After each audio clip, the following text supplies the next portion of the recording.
I'm Dan Ackerman, and we are here taking a look at the Samsung Series 5. Now, we've looked at Series 5 laptops before, and I'm sure we're going to look at them again. This 13-inch model, however, is a little bit different in that it is the first one we're seeing with Windows 8 and a touchscreen on it, which means that Samsung has taken its existing Series 5 line, which has been perfectly nice, and updating it so it goes toe-to-toe with pretty much every other current laptop out there.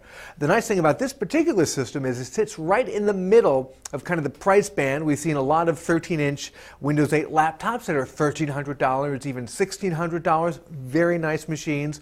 We've seen a bunch of Windows 8 laptops that are under $600, and for the money that you spend, they're actually pretty good, although a little bit more plasticky, not quite as high-end. The Series 5 here, even though Samsung has higher-end lines like the Series 7 and the Series 9, this one is still made almost entirely of metal, feels very solid, nice brushed metal sort of accents on the back of the lid, on the keyboard tray here. You definitely would not be embarrassed to pull this out at a coffee shop.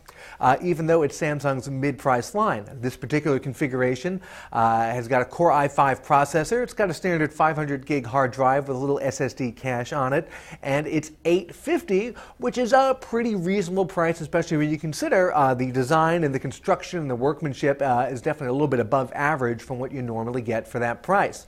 There are a couple of things that make this feel like a little bit more of a budget product. Number one is the screen resolution is only 1366 by 768. That still works for a 13-inch laptop. Any bigger, and it sort of starts to look a little bit dated. And you've also got the touchpad with the separate left and right mouse buttons.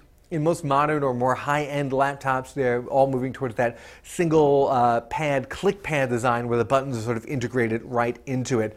Other than that, however, you pretty much get all the bells and whistles that you'd expect from a current Windows 8 laptop, including the 10-input touchscreen. For $850, you're probably not going to find something that's quite as solid, quite as roadworthy as this. I'm Dan Ackerman, and that is the Samsung Series 5.